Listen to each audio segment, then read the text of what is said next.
Welcome to the Future of Field Service podcast. I'm your host, Sarah Nicastro.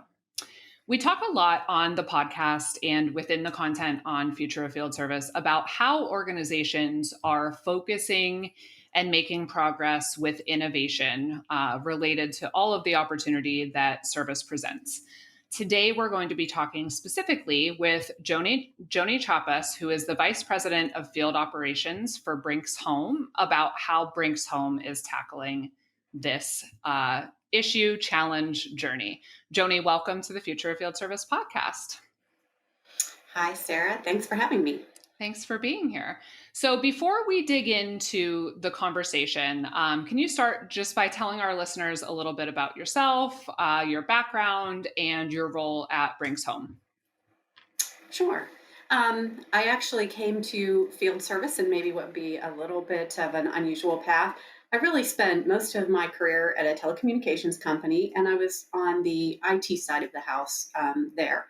And I spent really most of my career there on the IT side focused on mergers and acquisitions, and then really sort of project management and IT solutions. So I was working with the business units in that telecommunications company, implement improvements and automation and things to help address their business needs.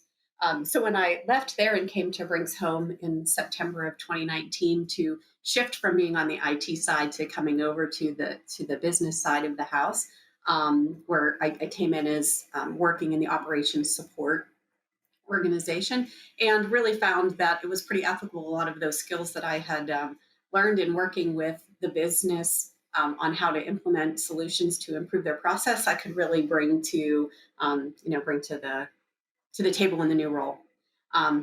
So at Brinks, I'm the Vice President of Operations Support, and my team, as the name probably implies, we support kind of all aspects of the operations team. And that ranges, we handle anything from kind of tactical support from things like fleet management and helping us with, we have third-party partners, helping them obtain equipment that they need to do work for us, to really the more strategic part, which I think we'll talk more about today, of things of business process improvement, analytics, business intelligence, project management, learning and development, that kind of thing. So, Good.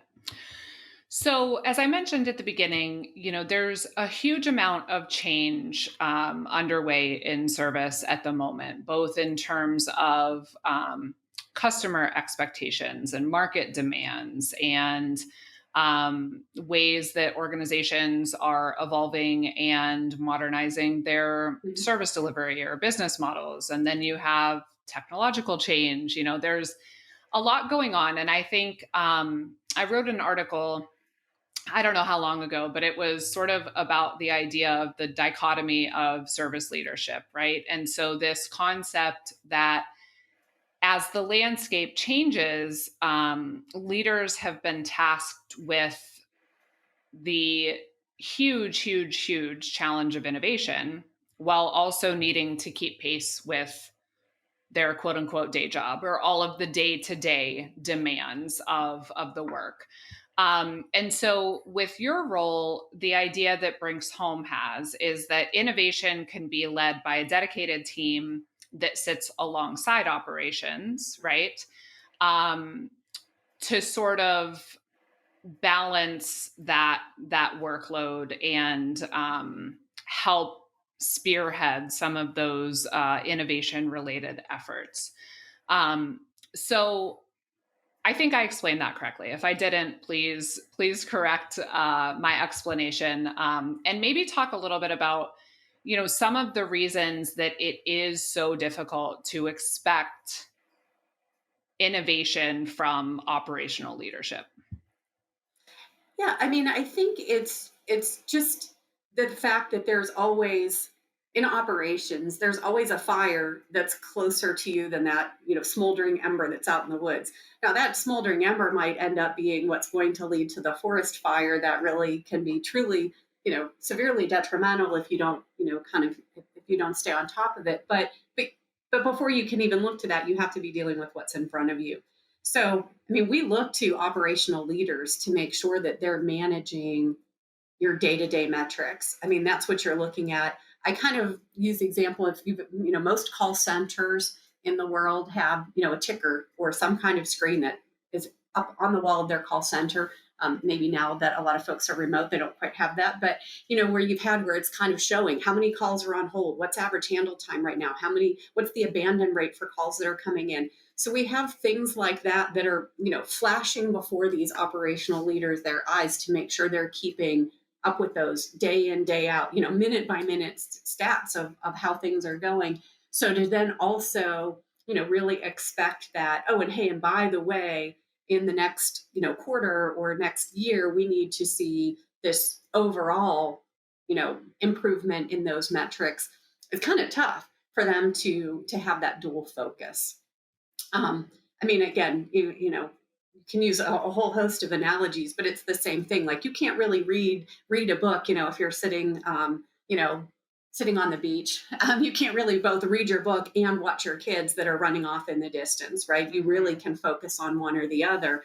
And so, if you're looking back and forth too much between the two, it's hard to be effective at either one. So Mhm. I think that's what it's not about. Do they have the knowledge? They absolutely do. They're the people that are living and breathing it, every day. But you also don't want them to take their eye off of those, those ticker numbers that are flashing in front of them that show you how you're doing at this very minute. So the idea of my organization is really to partner and work alongside so that we can have more of the eye on the future, while they're focusing more on the near term and what's right Mhm. in front of their face. Mhm. And it does sort of feel like an unfair expectation that companies put on leaders to do both ends of that Mhm. spectrum, right? I mean, to your point, it isn't about the operational leaders not having the ideas or the insight or the perspective, right? It's about the bandwidth that it takes to really enable innovation and not expecting those folks responsible for the day to day to be able to just magically manufacture that bandwidth, right? Uh-huh. So I'm wondering if you can tell us a little bit about the thinking behind, like, how did this role, your team, come to be at Brinks Home? Because I think that I've certainly talked with people that are in situations where they have the expectation of both, right? They are, fair or not, being tasked with keeping pace with the day to day and looking for the opportunities for innovation. Then I've talked with other organizations that sort of do this this type of approach where it's a specific function within the business that kind of drives the effort. So how did the idea to put this in place come to fruition at Brinks Home?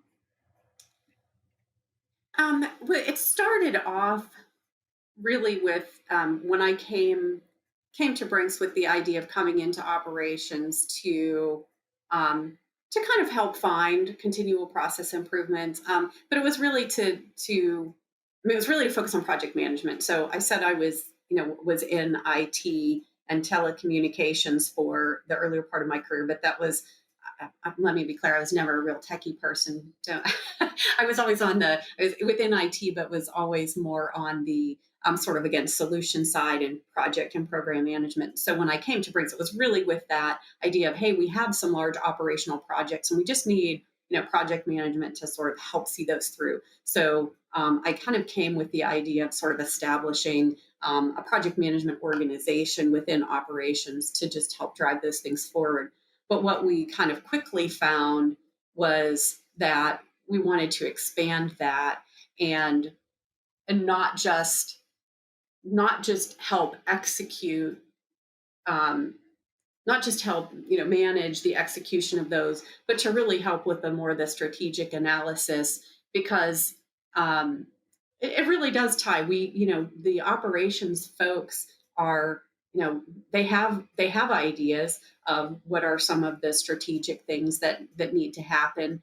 But again, really taking the time to really analyze those ideas, to go and explore is something that they really aren't afforded the time to do. So it just became, just sort of developed out of, as an extension of, oh, hey, there's a project we want to do. Can you have somebody and, have a team that will help manage those projects, to more, can we have more ownership on what the right projects are, and what Hmm. the, how we can optimize, the technology that's out there, how we can research, about what are really some the true business problems, and what solutions we might have for those. So it really kind of expanded, but that was just kind of the evolution from, again, more tactical project management to strategic, you know planning. Hmm. So, what does the working relationship between you and your team and the operational leadership look like? Like, how do you kind of collaborate together and learn about their ideas and their insights and figure out what to put into action? What does that collaboration look like? Yeah, I mean, and it's really imperative that we be working right with, those operational leaders. So, my team and myself, we do work directly with those operations folks when we're looking at, for example, our monthly metrics, and doing sort of our, end of month sort of summary of how are things going and what things are we experiencing. I'm participating right along with that we're as accountable to the KPIs of the organization, as those operational leaders. And so we work really closely with them. But I'm what we're able to do is, and most people will kind of hear this and say, you know, in anything that you're doing, people always talk about, it's easier to have a straw man or something to work from, and then get feedback on what's wrong with that, than handing somebody, sort of a blank piece of paper. So we generally try to do that. I mean, sometimes we come. I have one of my peers come to me with a business problem and say, "Can you help us in figuring out how to solve that?" And we go through and kind of brainstorm and think about ideas and talk to different people involved, to get some feedback. And sometimes they come really with an idea of a change that they've observed, and they think is a change that can really benefit their team, and are just asking for more help in, putting that all together, Hmm. and getting all the right people involved in operationalizing, a change. So we work closely with them.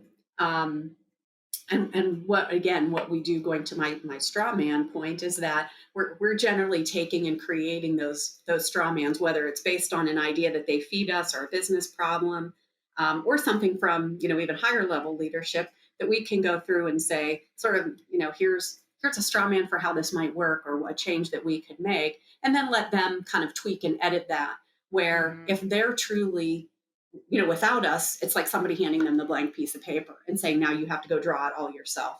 So Right. it's much more efficient for them to be able to kind of let us do the documentation, do the ideation, go through and do analysis of what does the data show us. Um, what are the cost benefit of and risk factors associated with things. Let us go through and do that, go do industry research and things like that, and then be able to, do more of a sign off and approval, or give tweaks and adjustments, as opposed to, having them again have to go through all those steps themselves, Yeah, um, to achieve the objectives.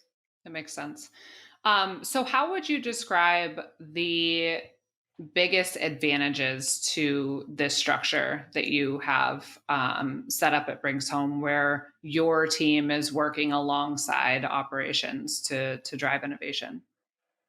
I think there's, the couple key things are just the ability to focus on Mhm. it. Because as you're mentioning earlier, right, there's the ever evolving, future field service, just like what this is, this whole series is Mhm. about, that, that you have to keep an eye, and you have to look to the future, and you have to innovate, or Mhm. your business is not going to be successful. But you again also have to take care of these day-to-day items. So it's really just kind of, instead of having the same people with divided focus, it kind of lets us focus on our own, focus on those individual pieces. And again, we can't do that in silos. To your point, there definitely is collaboration and working. We're Mhm. on the same team. I mean, we literally work for the same leader, but that focus, and then it really is minimizing the time spent by the on the from the operational leaders Mhm. on projects and some of the um, I don't want to say administrative in a term that's negative, but when you're doing and organizing projects, there's a lot of that analytics and kind of thinking about things, kind of organizing, making sure we have all the right constituents identified, making sure Mhm. that you're really thinking about all of the impacts throughout the organization, dependencies,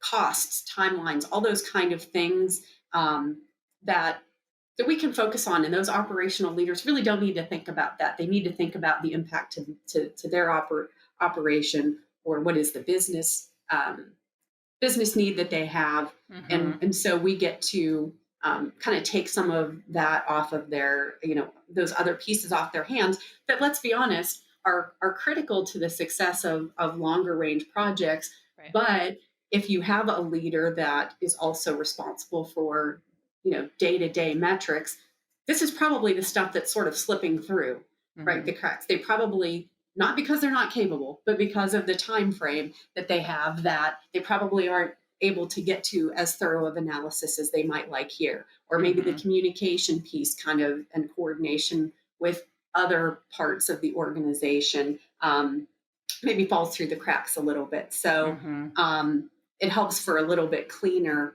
in those projects and minimizes the need for the operational experts, right, to handle some of those other pieces. Yeah.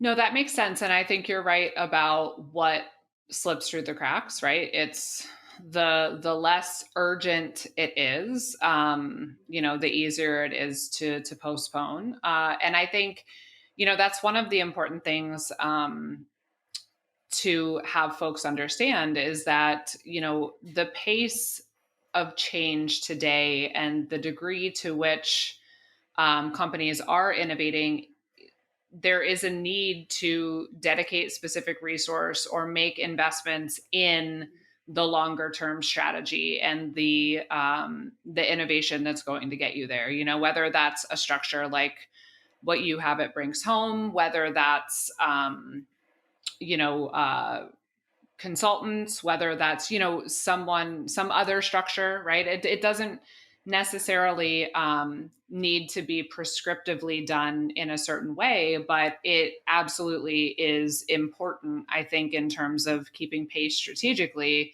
to understand that, there has to be some dedicated resource, energy, effort, to this type of initiative.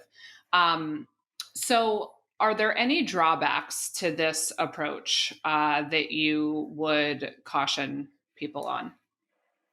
Yeah, I mean, it requires communication, absolutely. So it's really the relationship building. It's trust and buy-in, are the initial pieces, right? So as much as the there's kind of a mix, right? You'll have some operational leaders that, because they're very accountable to metrics. I mean, their life is generally metric driven. Most anybody that works in operations, they've got KPIs, and that's kind of what they are held accountable to all the time. So because of that, there are times where they are a little bit leery, of kind of handing over.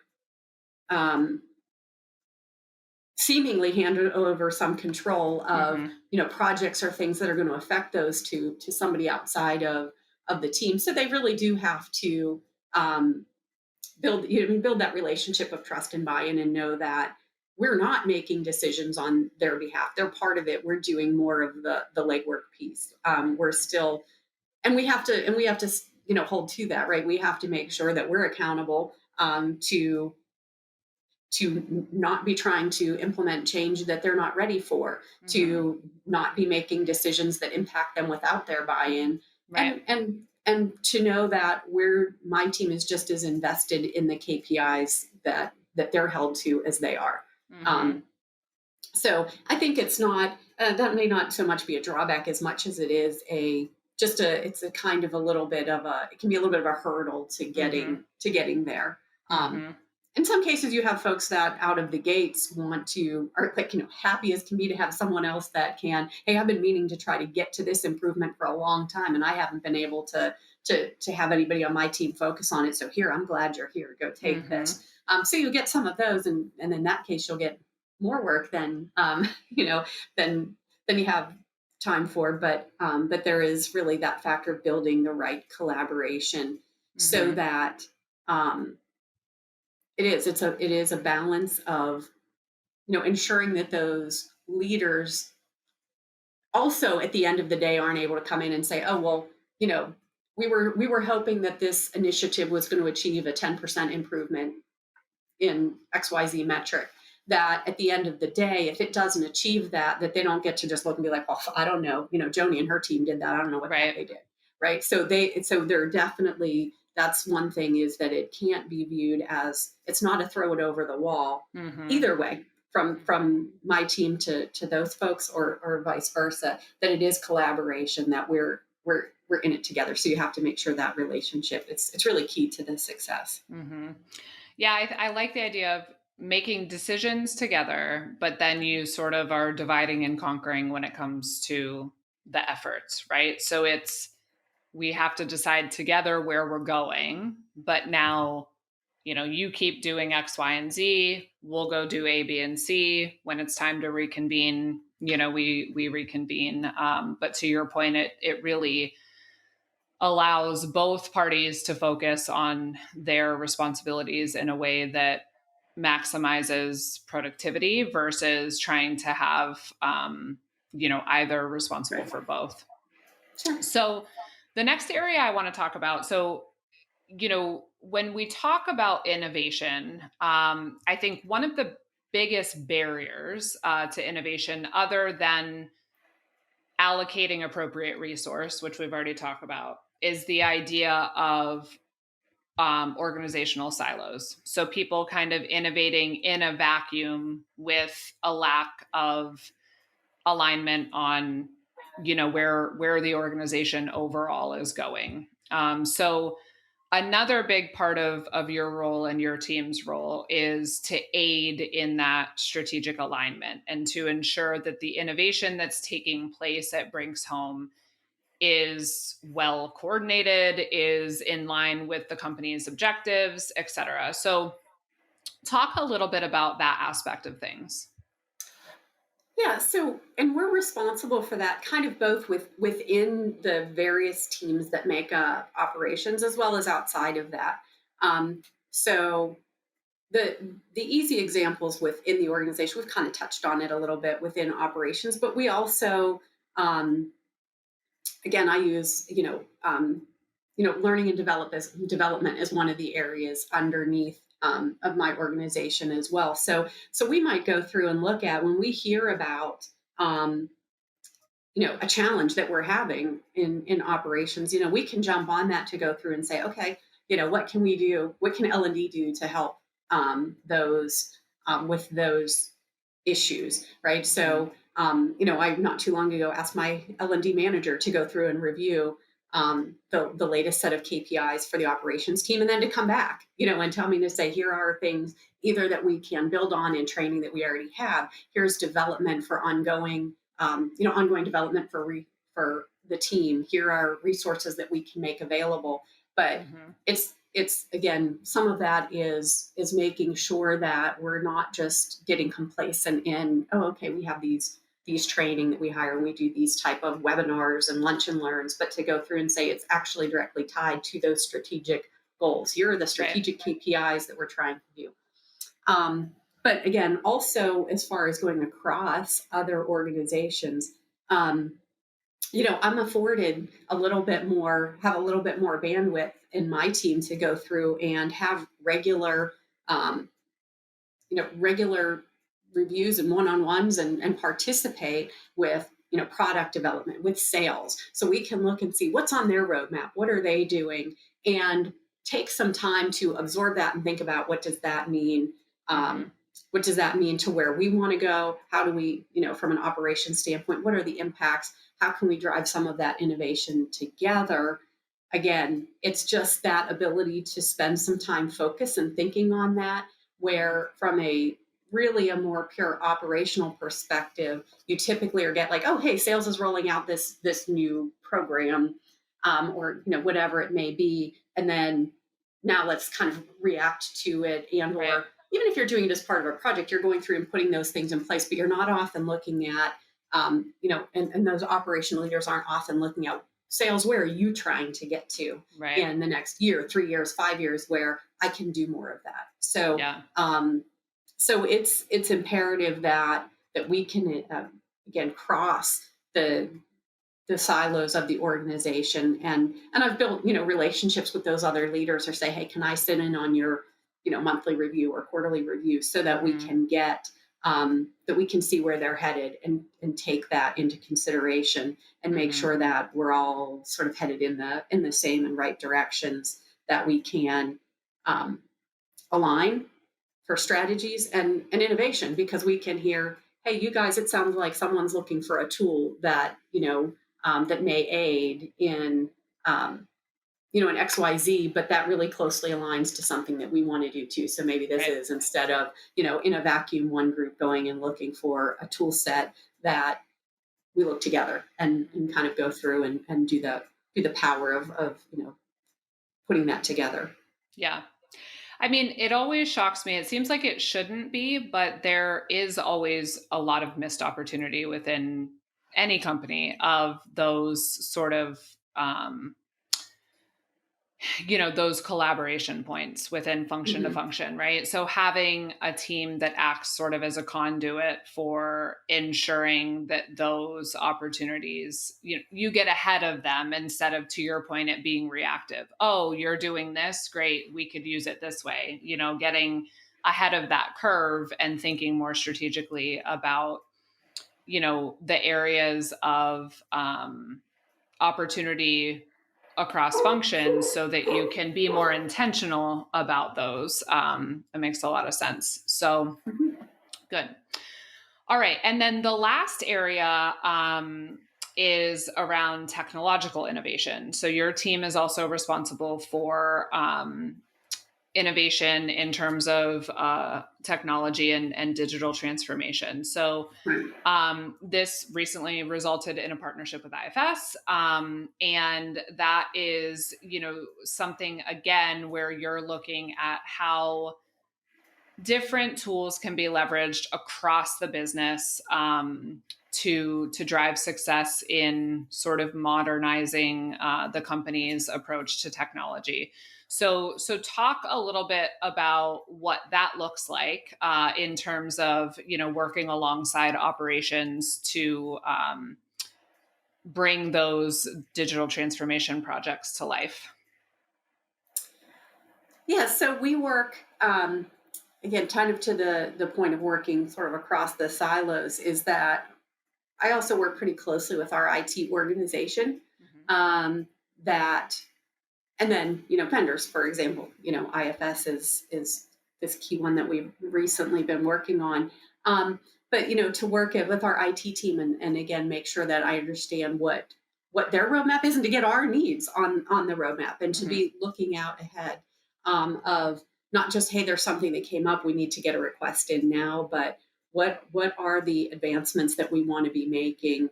Again, it's more of more of the long range planning. Hmm. um, but specifically for something like IFS is a great example of that, a lot of people can probably relate to. We did that through an RFP process, and if anybody's ever done that, in most organizations, there's a whole lot of, you're putting together a lot of the information on what are the requirements and what's needed. The whole RFP process, identifying vendors that are going to participate, reviewing their responses, doing Q&A sessions with them, getting you know demos and whatnot from them, typically putting together some cost benefit, some ROI type of information, Hmm. being able to generate a scorecard that you're comparing people that participate in the RFP process. So, really, my team did all of that type of work. Actually, we also, even if you step back from that, we kind of did more of the research to look and see what's out there Mhm. in the marketplace and to say, we know we have a particular need that we want to address, but we also want to think ahead to a tool that not only will address that specific need, but will grow with us and that has additional modules, functionality, and a roadmap that kind of aligns with Brinks Home, where our roadmap was going. But anyway, but going through that process, so going and coming up with, um, all of those pieces of through that RFP process. What we did was then take some of the experts in SMEs and said, hey, come in and sit in the demo and help us score them. And yeah, they helped us provide information on requirements up front as well. But all the other pieces and people, again, if you've done an RFP process, it can be fairly Mhm. time consuming. They didn't have to spend the time on that. Um, Mhm. but but from a technology standpoint, again, being able to look ahead, investigate, understand what other teams within the organization, what their needs are, so that we can, because obviously when you're spending money on certainly outside tools, you want to have a tool set that's going to integrate together, um, where you can have not just disparate a whole bunch of one-off tools that now don't talk to each other and or are duplicative in nature. Right. So really our role is to, again, think ahead, define what those needs are, then really shepherd it through that whole process. And then when it came to actually working on the project of to building and rolling out field service management and PSO, that we could go through and again play the key role in a lot of the documentation, working as the primary project team and bring those the SMEs in as needed. We could do a lot Mhm. of the testing and review and then bring them in for final sign off. And again, take a lot of that burden of all the time that it takes so that we could turn that around as a realistically turn that around much more quickly than it would be if we were relying on people to do that in addition to their day job, Right. right? That's kind of the thing I say a lot is, everybody in operation, they have a day job. This is our day job, Right. right? So, but, really, technology is a key, for innovation, and automation is what you need to get there. I mean, obviously, in in the modern in the modern world, innovation and technology are kind of hand in hand, and so really thinking through those, understanding the longer range vision, and trying to figure out how to do that, how to progress, and bring change to the organization without crippling the organization in the Right. meantime, right? Right. It's definitely, I mean, it's disruptive. It's disruptive, but you have to be able to kind of put all the pieces in place to have that disruption be as minimal as it can be, and then and achieve the result that you want. Mhm. Again, without jeopardizing your day to day in the meantime. Yeah. Yeah, and I think you mentioned speed, right? If you are relying on operational leaders to do that whole process in addition to their everyday responsibilities, it's the whole thing is going to move at a slower pace, right? Than if you have a team dedicated to it. And speed is imperative when it comes to keeping pace and Mhm. innovating and leveraging technology today. Everything is changing faster than it ever has before, and it's not slowing down, right? So looking for the best way to set your company up for success, to not only focus as needed on the short term but focus the way you need to on the long term is super important. So whatever that structure looks like, whether it's a structure like Brinks Home has, whether it's something completely different, for any company that is focusing on driving innovation, what would you say are some of the key ingredients to success? Yeah, I think a couple key things. One is, leveraging the best of what you have right in front of you. I mean, I know that, um, there's there's a balance between, yeah, we want to change and we want to think outside the box, which we need to do, but you want to take a look and know what the strengths of what you already have, and how to leverage those as you move forward, is really key. A lot of folks get into the almost the throwing the baby out with the bathwater. So Mhm. really wanted to make sure you know yourself and know what your strengths are. Data driven decision making. I mean, I can't probably preach that enough. So I'm thrilled that within you know my organization at Brinks Home, that the data analytics team is there, because that's essential. It's essential to the business. You need to look at, let the trending tell you where you're going. Let predictive analysis, and analytics tell you kind of where you need to improve and where you need to go, and that you're going to make the right decisions. I mean, there are a lot of things. Don't mistake the fact that there's technology out there that's really cool to have, but when you put pencil to paper, the business case for that really cool technology may not be there. Mhm. But you will need to really understand your data, and using that again to make the right decisions for your business, of where you're going to get the most bang for your buck, what's the return, where can you really improve. Just that's really key. um, Attention to detail, which is probably, if you summarize a lot of the things that we were talking about sort of the focus, that's that's one of those pieces that, because my team's able to focus, we can pay more attention to those details. Mhm. That's often what happens. Any of us, anytime you're rushing through something or you're doing two things at one time, that's generally what suffers, is the detail. So Mhm. um, you know obviously, everybody knows the phrase, the devil's in the details, of when you're working through certainly a complex um, implementation, or a technology change. And so making sure that you have people that can focus on that. And then of course, collaboration and communication, just so important to everything that we do.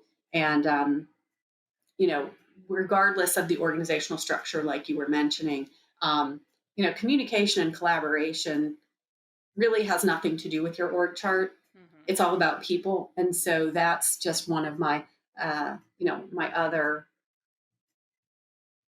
mantras, right? Is that we have to engage and keep talking with each other, and make sure that everybody's on the same page, because as things are moving faster and faster, it's very easy to miss those steps, and to try to race ahead, and be in a hurry and miss some of those key points. Mhm. That makes sense.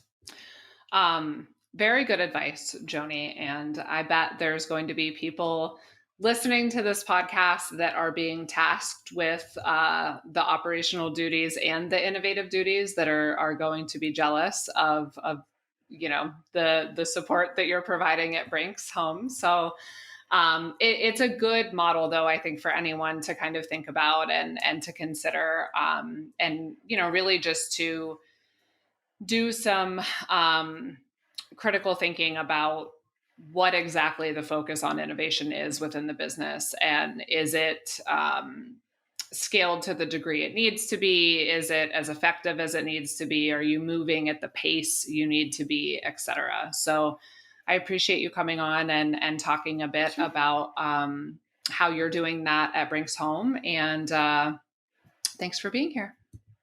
Great. Thank you. Thanks for having me. Absolutely.